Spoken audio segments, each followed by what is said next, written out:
Yes, I'm enjoying all the pink in the audience. I'm not gonna lie, I had to go buy something today because I don't own anything pink. So I went to Target and I got some pink stuff. So guys, I gotta say, I'm so excited to be here. I cannot wait to speak to you guys tonight. I was getting ready and I'm super nervous, okay? I got I'm a little sweaty. And, but I was getting ready today and I was getting makeup and I was doing my hair and I was starting to freak out. I kept looking in the mirror. Jeremy, does this look okay? Getting really nervous. And then I kid you not, I thought about this song. I heard it last week and I said, this has got to be our opener for tonight. And as I was getting ready today, I was starting to think about all the things that us ladies worry about every time we're going to go stand in front of a bunch of people and talk. And then I just went to YouTube and I played this song, and it is just one of my all-time favorite songs, and I love it, and I hope you guys know it. Kayla's going to kill it and sing it, and just, girls, if there's one thing that you could remember walking out tonight, this is it. I just want you guys to relax and be yourselves, and I had to listen to this song before tonight and just breathe deep and hear it, and so I hope you guys love it and enjoy it, and band, we're ready to go.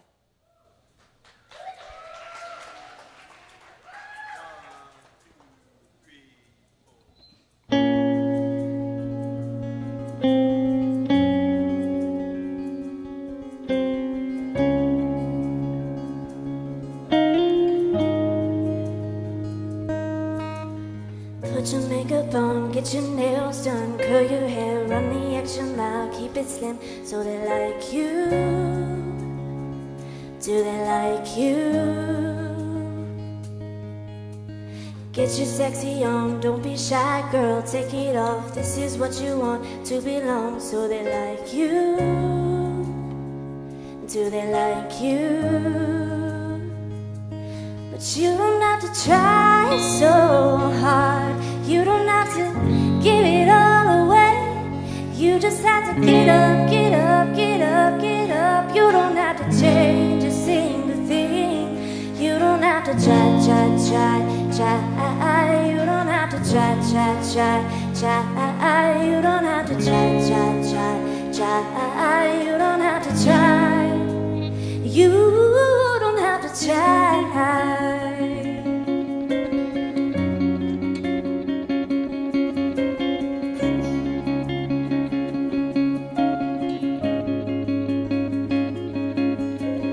Get your shopping on at the mall, max your credit cards. You don't have to choose, buy it all, so they like you.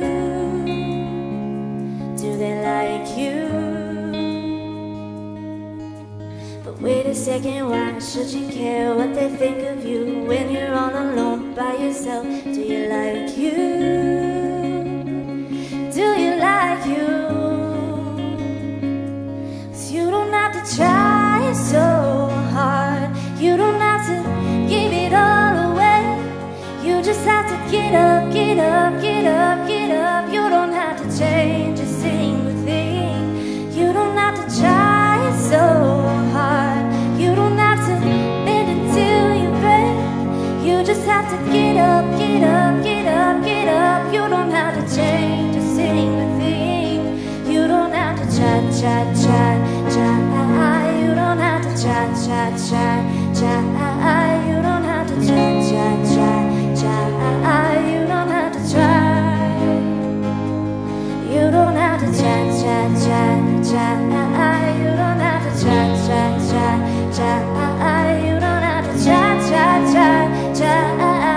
don't have to try. You don't have to try.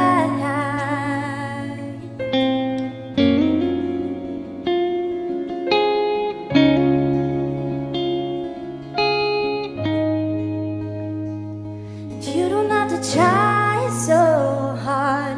You don't have to give it all away. You just have to get up, get up, get up, get up. You don't have to change a single thing. You don't have to try. You don't have to try. You don't have to try.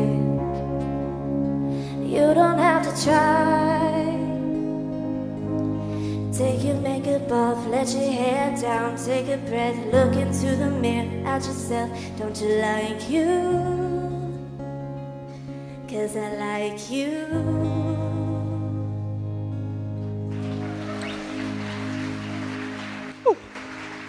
All right. Girls, if you guys just want to give each other just some big hugs right now, you guys are just so emotional. Just want some big hugs. Awesome. You guys can take a seat. Wow. It's cute. Cute, cute, cute. Awesome. We are looking forward to a great night. We have an amazing group of students. Last week we talked to the guys. Guys, we love you. Hope last week helped as you've kind of approached just the whole idea of how we think about girls throughout, this week. And ladies, we know that tonight is going to help you. I know what Katie's talking about, and Katie's playing it off like she's nervous, and she might be, but Katie is a really, really, really good communicator, and we are really excited to hear her. And if it's your first time here with us, we are so excited that you're here with us. We want to connect with you, so if it's your first time, you don't follow us on Instagram or Twitter, grab your phone, pull it out right now, and you can follow our social media accounts. You have permission right now to get your phone out. You can follow our Twitter account right there, and our Instagram account right there. And as you have your phone out, you can also text EDGE to 89800 for weekly updates and just reminders about getting up here to the Edge every week. And then if there's a special announcement, we will throw that out as well. And also, if it's your first time, we want to connect with you personally a whole lot more than we want to on social media. So please go to the Connect desk right after this. We'll get you a T-shirt and get you plugged into a community group, and they can kind of explain what that is out there. And really, for the next minute or so, I just want to express my excitement for our summer programs for the summer. So we are very, very excited. First one is the varsity. So if we want to throw that up on the screen. So that is our students that are going into 7th grade, 8th grade, and 9th grade. And we are looking forward to a really awesome fun summer. It's going to be the first one. You're going to be the first group that's ever done varsity, and so we are pumped, and we are excited about that. We'll start out the summer by taking a retreat like an hour and a half away to a lake, and that's going to be a lot of fun. And then we'll have like 5 meetings where we go to Sky Zone and different places like that throughout the St. Louis area, and we'll do devotionals, and it's going to be a great time to meet friends and grow in your relationship with Jesus together. Next, we have the squad. We have squad, yes, that's awesome. So if you are going into 10th grade, 11th grade, 12th grade, we cannot stress it enough. We do the same type thing, only we meet every Wednesday night up here. We take a few trips. We're taking squad to Oklahoma City this summer, which is going to be awesome to visit one of the largest churches in the country. And then we go down to Big Stuff camps, and it's absolutely amazing. And I can honestly say that I believe the reason the Edge is awesome, and the reason it's grown so much, and the reason that our students have fallen more in love with Jesus maybe than ever before has a direct correlation with the Squad summer program. And so please, please, please sign up for that. And then lastly, if you're a senior or a college-age student, we have the Obternship, and we're excited about that as well. Same type thing. We're together a lot. Going on a trip down to Atlanta and to Tennessee for whitewater rafting, and then we lead down at Big Stuff as Obterns, and I'm telling you, I would not be standing up here if it weren't for the Obternship. It has affected my life dramatically. It's affected my wife's journey, and really all of my best friends' journey in their walks with Christ. And so if you're here and you're not out of town this summer and you're saying, I've already done it, well, if you can make a strong case that you're going to grow more in your relationship with Christ here by not doing the Obternship than you would if you did do the Obternship, then by all means don't do it. But if you think that you would grow more by doing the Obternship, then please sign up, and I believe you will. And the way that we are doing sign-ups for these 3 programs, and also for Big Stuff camps, come on, that's exciting. We're going there at the end of July, is this right here, okay? So if you want to get your phone out right now, everybody, this is brand new information.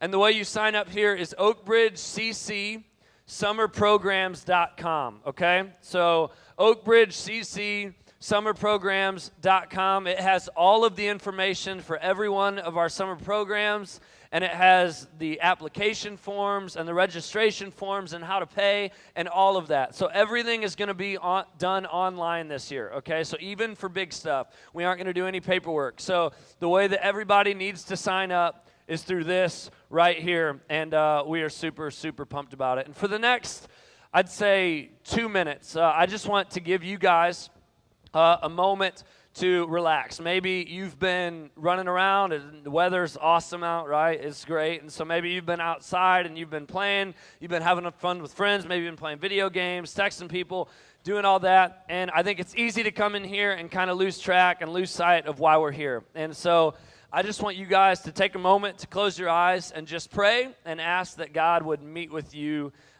this evening.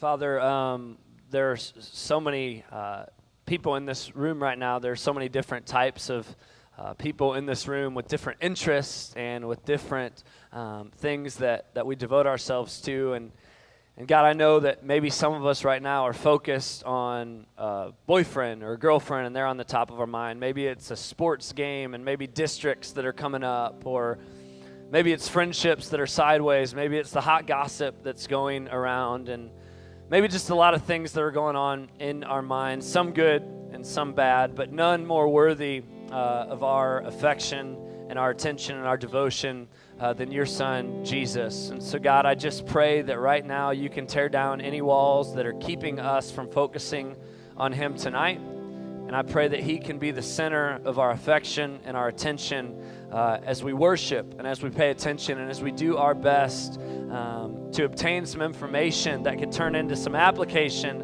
and change the way that we live our lives. And so, God, I just thank you that you are worthy. I thank you that your son, Jesus, came and lived a perfect life, died a brutal death, and rose victoriously so that he could have us, so that he could have every single student in this room. And because of that, again, you are worthy of our praise. You're worthy of our singing. And so, God, maybe for the person in the room right now that doesn't want to sing for whatever reason, let them know that it doesn't matter how we feel, but God, you are worthy of everything that we have for the next 45 or so minutes. And so, God, just help us worship you. Help us pay attention, and help tonight change the way that we see ourselves, change the way that we see your love for us. And it's in Jesus' name that we pray. Amen. Let's stand up and let's sing a couple songs.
You're my author, my maker, my ransom, my savior, my refuge, my hiding place.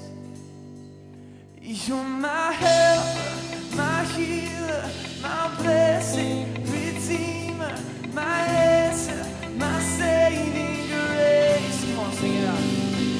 You're my hope in the shadows, my strength in the battle, my anchor for all my days. You stand by my side and you stood in my place. Jesus, no other name. Jesus, no other name.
He is jealous for me.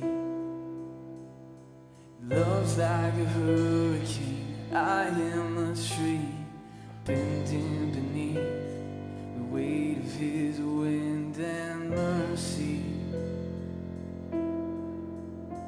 When all of a sudden I am unaware of these afflictions eclipsed by glory, and I realize just how beautiful you are and how great your affections are for me. And oh, how he loves us so. Oh, how he loves us. How he loves us so.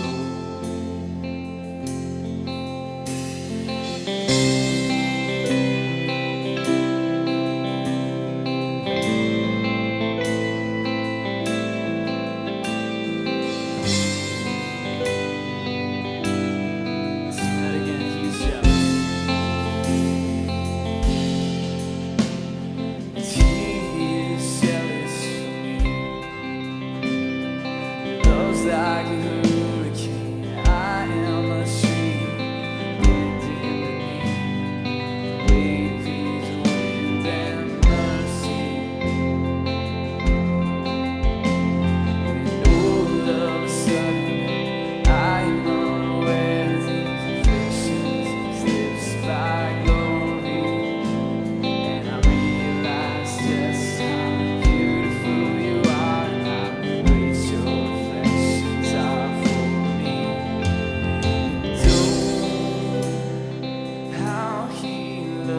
us so.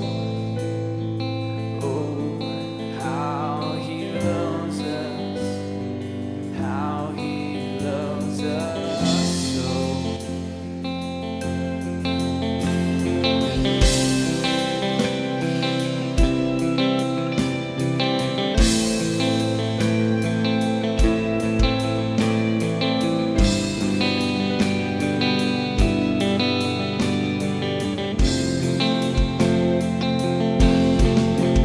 Yeah, he loves us.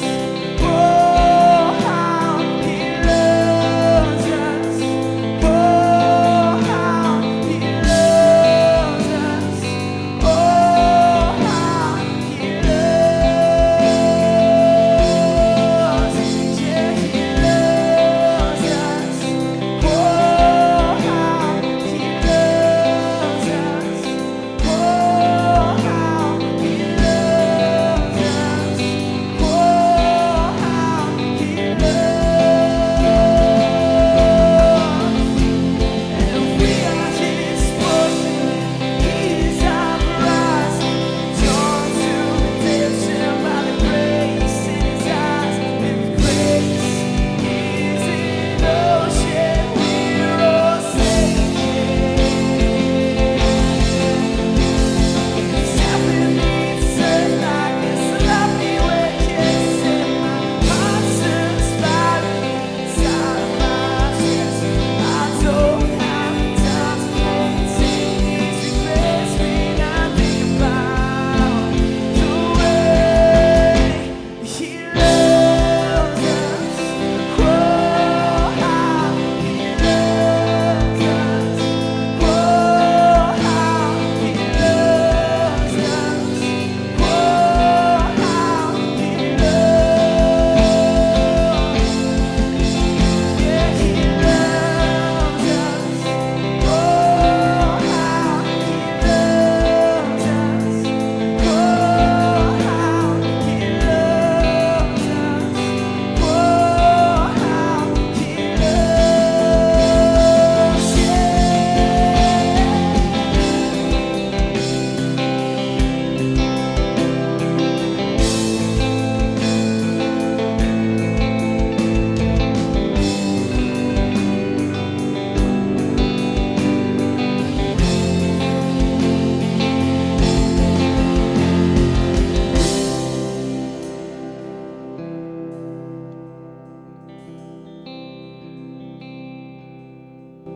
How he loves us. Oh, how he loves us.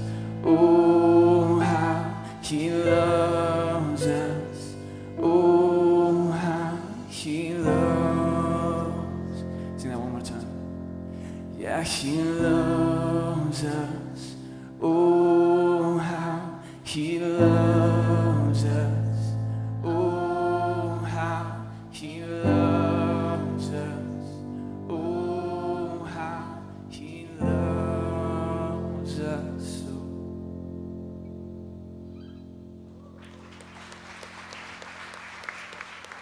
Would you all pray with me? Heavenly Father, just thank you so much that that song is true.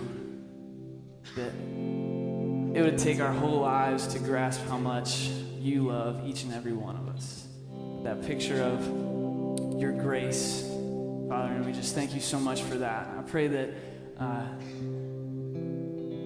that we can leave tonight knowing that a little more, that how much you love us, that we are your treasured child, we are your treasured children, and that we are your masterpiece. Just thank you so much for giving us life, for bringing us here, for showing us who you are. We just thank you. In Jesus' name I pray. Amen. You guys can be seated. All right, well, welcome again. I'm super excited. A lot of you probably don't know me, and I don't know a lot of you. So I thought before I get started tonight, I would introduce myself a little bit. My name is Katie Hagley. Hello. I am 30 years old. I have been married to my husband, Jeremy, for 6.5 years now, and we have 2 boys together, Trip and Henry.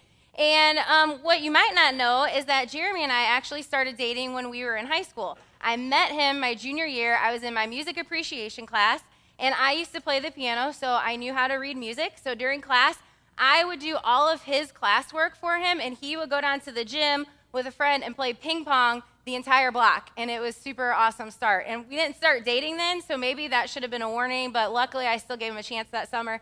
So we started dating the summer between our junior and senior year. We were both 17 years old. And this is actually the first picture we took together. I invited him to a 4th of July party. This was a selfie before selfies. This was with a disposable camera because we didn't have phones that took pictures. So this is our first date. And then actually he was my golden guy senior year. I was a golden girl at Oakville, so he was my golden guy. And we went to prom together senior year. Some of you guys have prom coming up. It was exciting. My dress was like, oh yeah, you can see it, princess. It was great. I don't know if you guys do it anymore, but it was great. And then even we went to Big Stuff together that summer. This was Big Stuff 2004. Jeremy went with me. Did you guys know that Oak Bridge has been going to Big Stuff that long? Big Stuff 2004. So we've been dating for a long time, and after dating for about 7 years, we finally got married in 2010. So we dated for 7 years, got married when we were 24. And then a few years after we got married, we had Trip. Trip is going to be 4 now in April, so it's kind of crazy.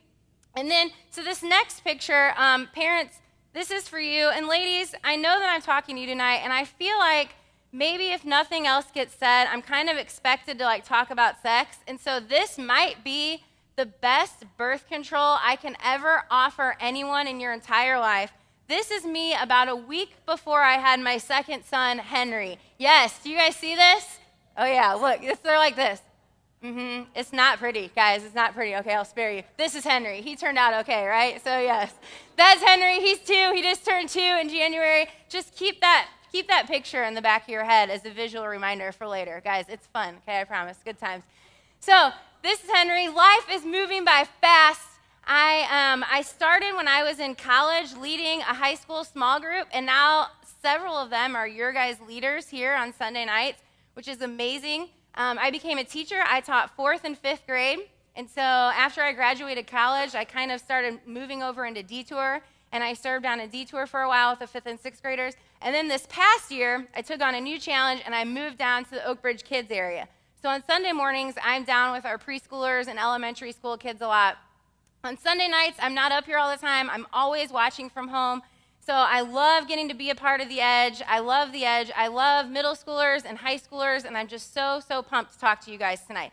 So a lot of you guys, now that you know my story, you're probably listening and you're thinking, all right, Katie, so you're talking to us about dating, and you're 30, and you've been married for a long time, and you dated the same guy for a long time before that, so I'm not really sure what you're going to have to offer me. And I'm completely on the same page as you. Things have changed a lot since I was in high school. When I would text, we would press the 6 like 3 times to get to an O, and then press the 8 to get to a T, and then like that, so we'd have to spell things out to text. We did not have social media, no Facebook, no Instagram, no Snapchat. So things are a lot different now when you're dating as middle schoolers and high schoolers than they were when I was in middle school and high school. But a lot of things have stayed the same. Dating is still the same in a lot of ways. And I had my first boyfriend when I was 13. I dated a few guys before I started dating Jeremy. And so I've been in that world. I have that experience of dating. And now that I can look back, I have some wisdom, some perspective on that time of life. And actually, a lot of you in here, a few of you in here, were my own students when you were 4th or 5th graders. And so I have a very personal interest in hoping to pass along some of my wisdom to you guys that are sitting in this room. So I hope that if you would maybe just let go of, especially ladies, what you have in your minds about dating.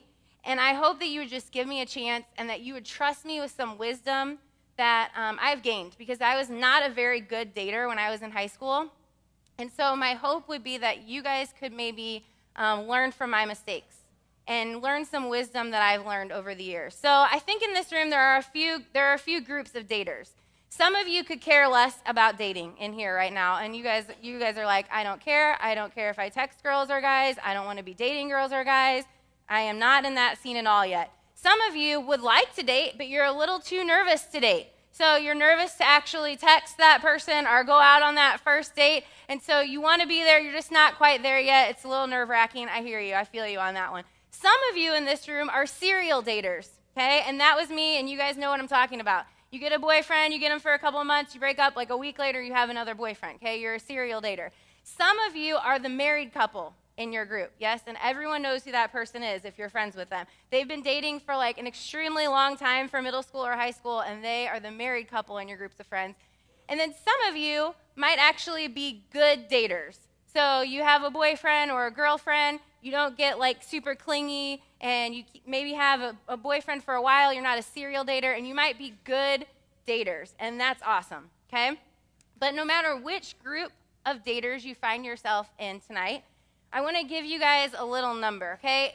Maybe you start dating when you're in middle school, when you're 13, okay? Maybe not till high school. But right now, the average age for a woman to get married, what do you guys think? Talk to somebody next to you. What do you think is the average age for a woman in the United States to get married? Okay, as of 2016, the average age for a woman in the United States to get married is 27 years old. 27, okay? Now, what do you think is the average age for a guy to get married in the United States? What's the average age for a guy?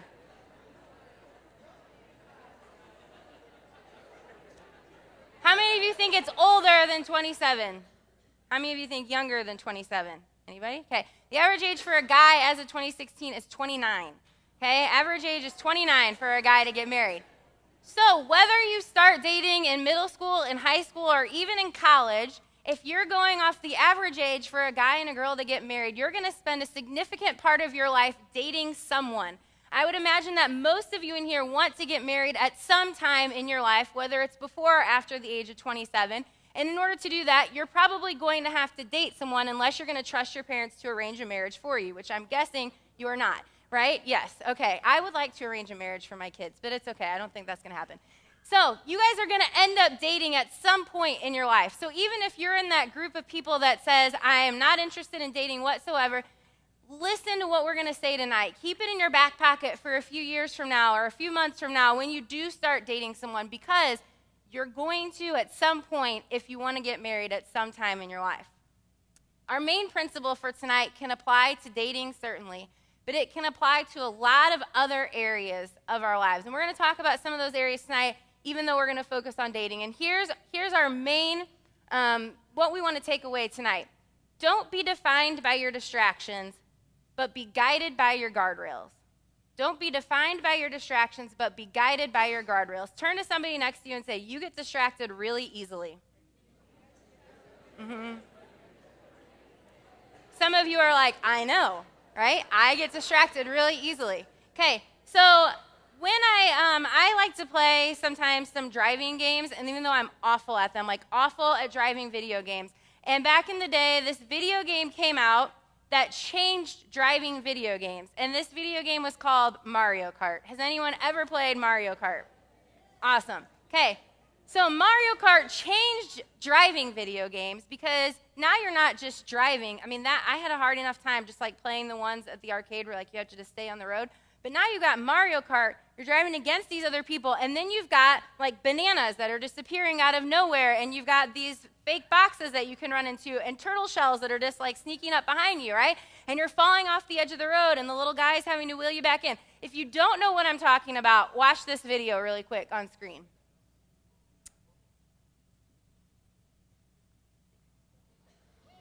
I see it. Okay, so we've got Mario. He's driving here. Can everybody see? Am I moving this out of the way? So all of a sudden, right, you're going to get the prize back. There goes a turtle shell. How are you supposed to concentrate with that going on? He turns the corner, right? Princess is bumping up against him. There's a banana. He missed it, luckily. There's distractions coming left and right. A lightning bolt. Where does that come from? You can't even prevent it. It's just happening. So now they're little, and then they get run over, right? It's just, I can't even drive when I'm going past it. So many distractions coming along that it changes everything. In this race, this is like old school Nintendo 64. This didn't even have enough. This is like the worst when it happens. What's going to happen here in just a second. This is the worst, right? And then the guy has to fish you out of the water, and now you were in first, and you're definitely in fourth place now, right? If the guy has to fish you out of the water, it is gone. So when I was thinking about this message, and I was thinking that a lot of times we find ourselves defined by our distractions, I immediately thought of Mario Kart. because of all the distractions that are involved, and it's really, really, really hard to stay on track when you're playing the game of Mario Kart. And I'm just curious if any of you have felt like you were in a real-life Mario Kart game before in your life. Has anyone ever felt that? Okay, last Tuesday, I was driving down Telegraph toward Arnold, and I turned right onto Tinbrook. The speed limit on Telegraph is 50. The speed limit on Tinbrook is 40. I was not paying attention. I was singing. I was dancing with my kids in the back seat. I was looking at them in my rearview mirror. All of a sudden, I look down, and there's a police officer facing me, so I know that he's taking radar in my direction. I look down at my dashboard. I am going 15 over the speed limit, and you guys know the feeling, right? You're like, this is not going to end well. So I immediately slam on my brakes in hopes that he was not taking radar at the time I was coming down. Go past him. Sure enough, he pulls out, pulls right behind me, turns on his lights. I pull over, trips in the back seat, going, Mommy, are you going to jail? And I'm like, no, I'm not. I don't think so. I don't think I'm going to jail. Just getting a speeding ticket, right? So I had gotten distracted, and all of a sudden, I found myself not where I needed to be. Now I'm running extra late, because you know I was already running late, right? So now I'm running extra late, and now I have this speeding ticket sitting on top of everything else. And so just like you guys, I definitely get distracted a lot, okay? I get distracted when I'm driving. I'm not a very good driver, and I get distracted in a lot of other areas of my life, too. All of a sudden, it's like Mario Kart. Things are going good, and boom, a distraction hits. So I want to ask you guys tonight, what are the things in your life, whoops, that's not right. What are the things in your life that distract you? Are you distracted when you're doing your homework and you're distracted by your phone that's sitting there, or you're on your computer?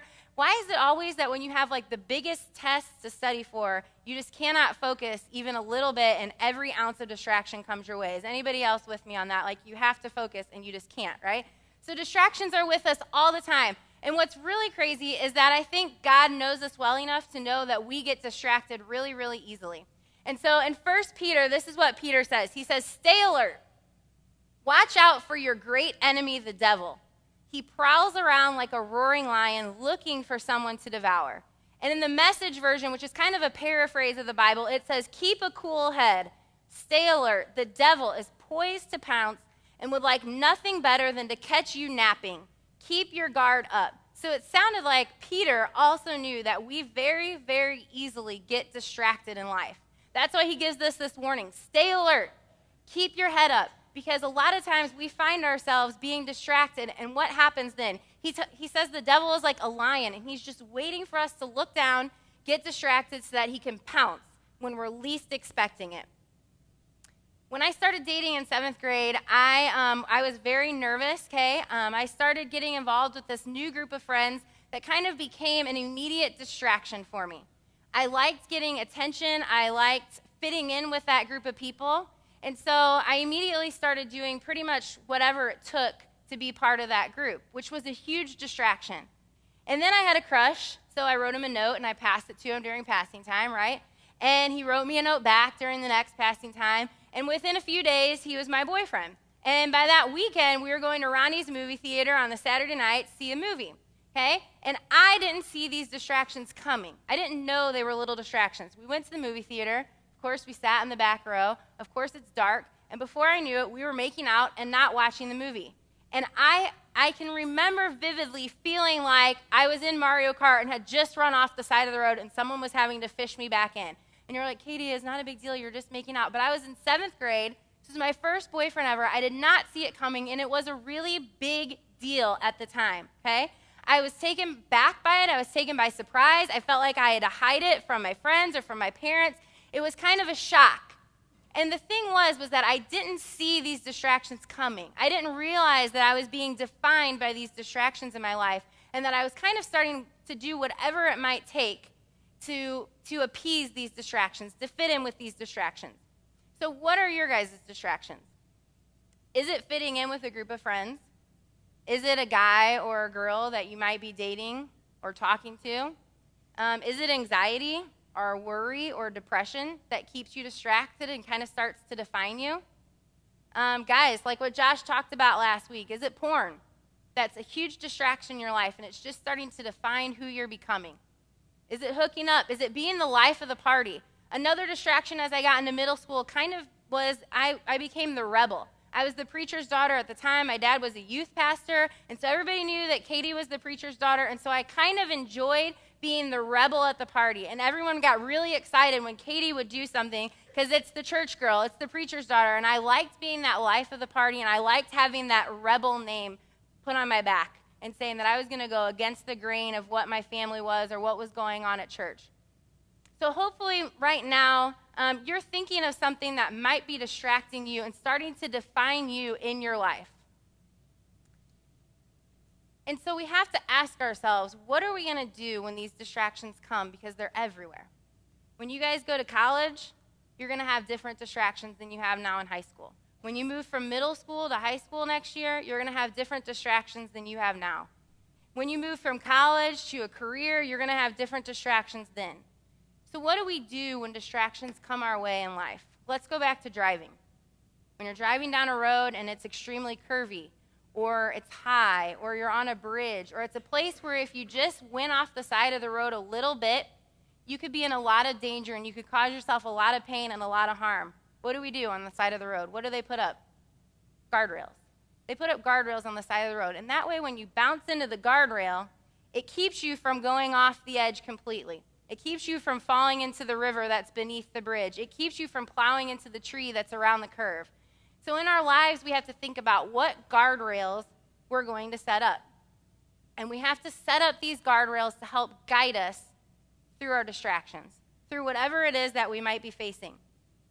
So, if a huge distraction for you might be gossip, then you have to ask yourself, what guardrail am I going to set up to keep me from going over the edge when it comes to gossip? And these guardrails aren't anything that you're going to find in the Bible. They're not anything necessarily that you're going to find written down anywhere. These are your own personal set of beliefs that you're going to set up back from the edge. Guardrails aren't right up against the edge of the road. They're back a foot or two.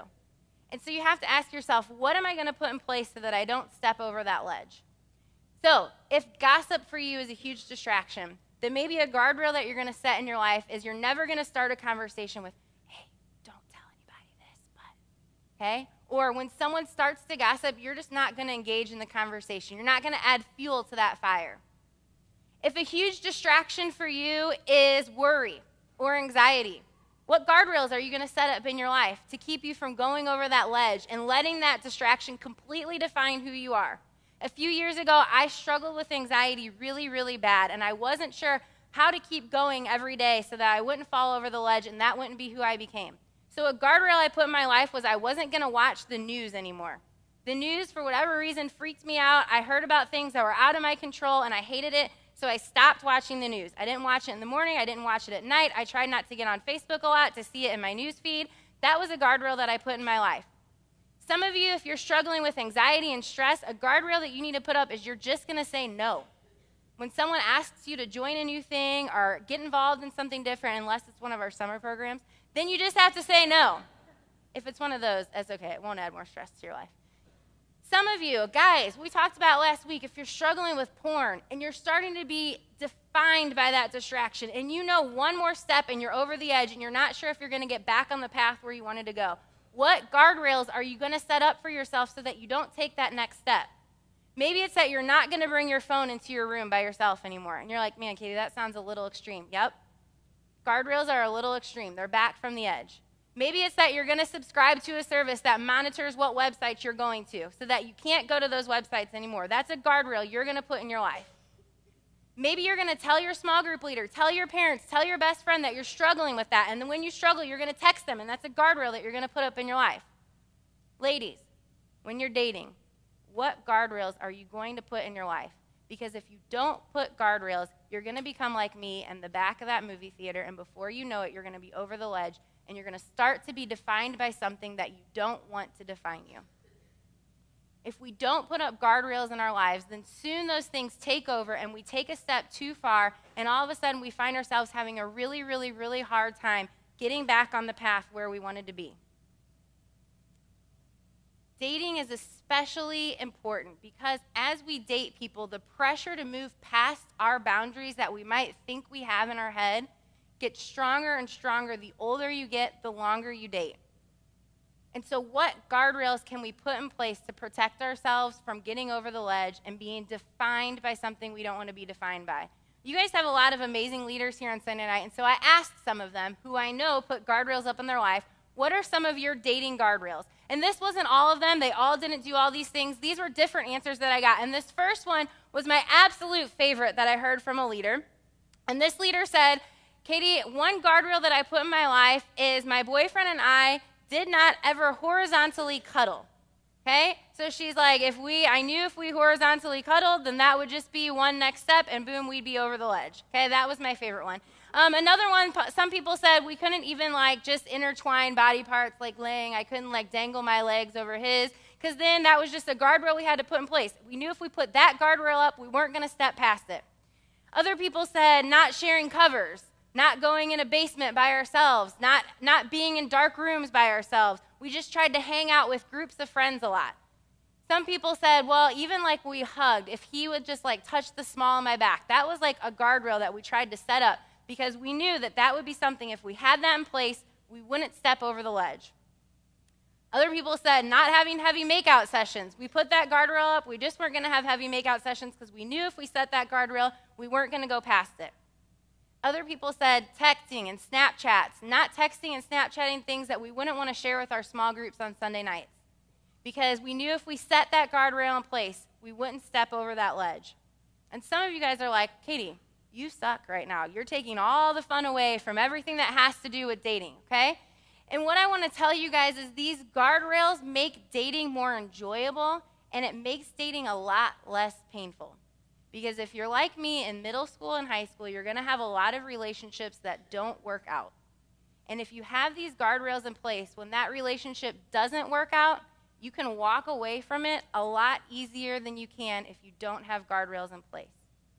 You end up leaving that relationship without having pain, without having regret, without feeling guilt or shame when you're around that person later on.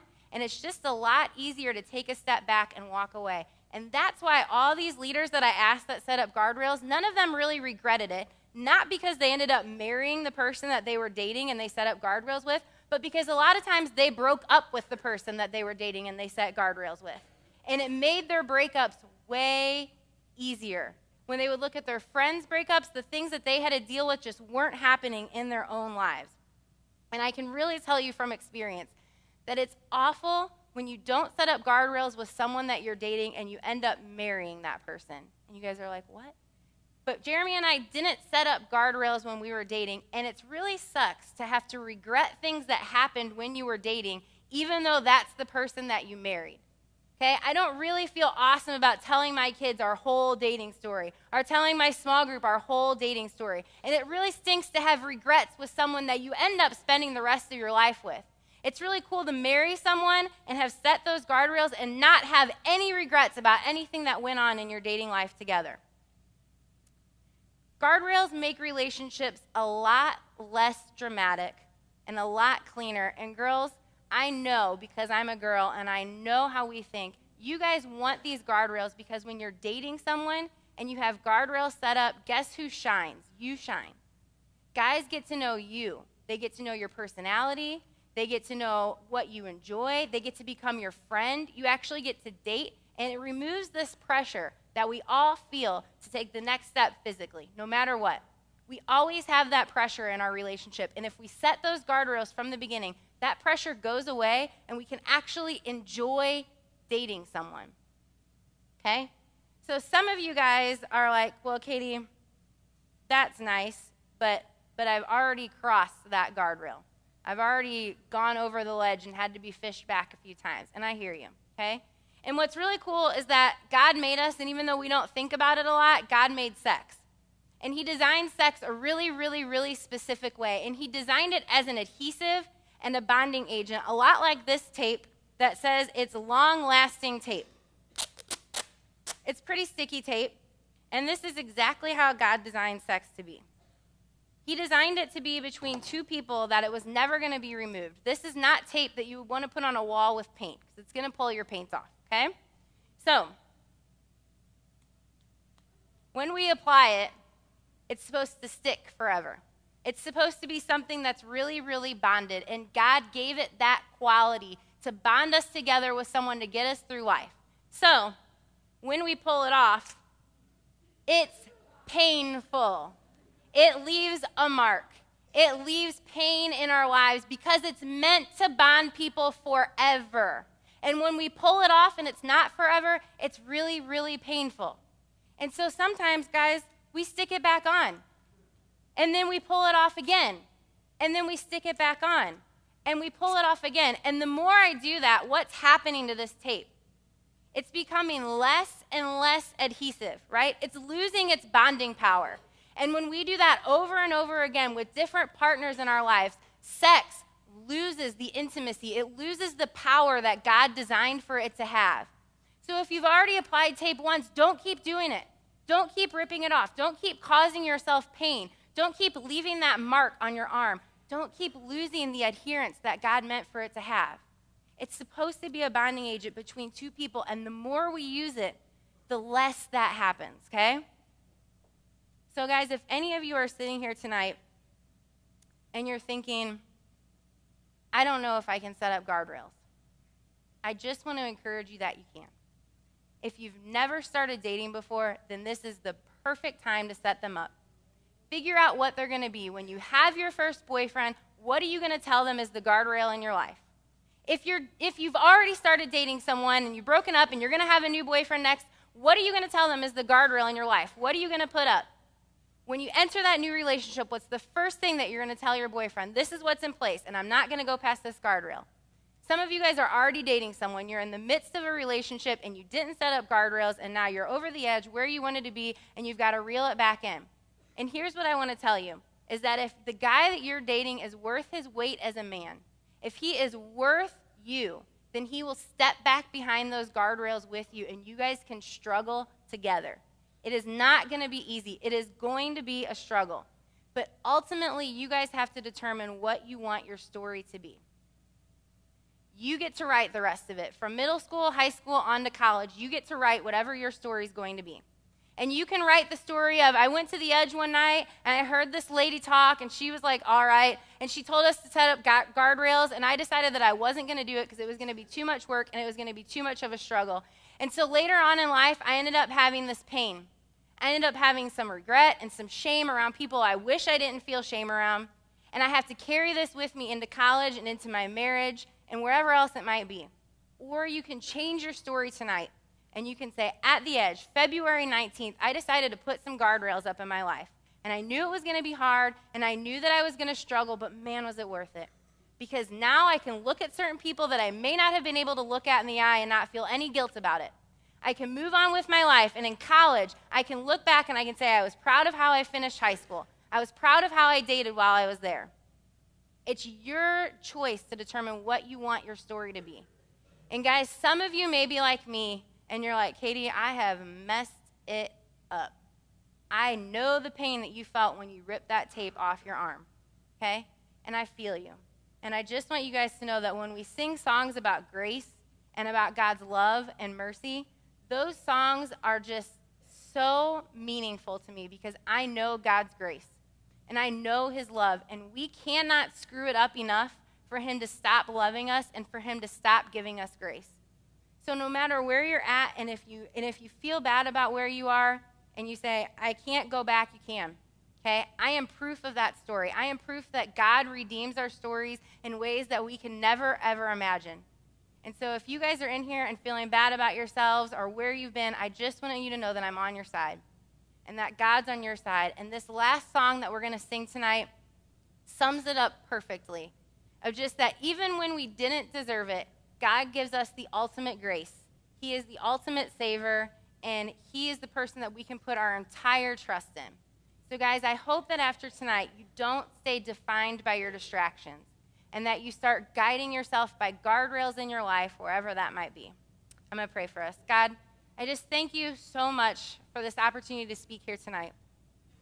I thank you so much for every student and every leader that's in this room. I thank you for their story, and that you use their story for your good, no matter what it is. God, I pray for the girl in this room tonight that has not started dating anyone yet. I pray that you give her the wisdom and the courage that when she does start to date someone, she sets up guardrails in her life so that she can have a story to be proud of, a story to tell others about, and a story with as little pain and regret as possible. God, tonight I pray for the girl in this room that has already adhered their tape a few too many times for their liking. I pray for the girl in this room tonight that didn't set up boundaries when she started dating, and she feels like maybe she went over the edge and became defined by her distractions. God, I just pray that we all feel your mercy and your grace and your love in this room tonight, and know that we can never do anything that would not earn us that love and that grace and that mercy. That you are willing to use every single story for your good and for your glory. And God, I just thank you. I thank you for every girl that's in this room tonight and for their story. God, I just pray that you help us to set up guardrails and help us to struggle together as small groups and as a community here. Thank you so much for Jesus and his grace. In your name we pray. Amen.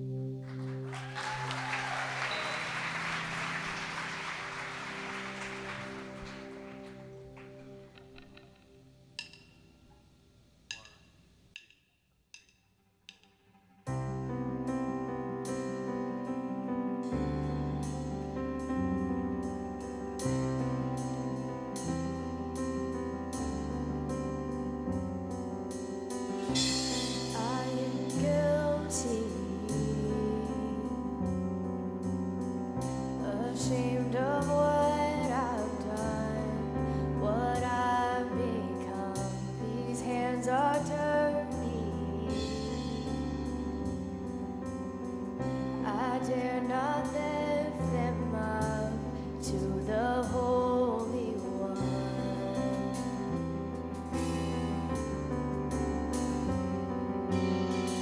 You plead my cause. You right my wrongs.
Awesome.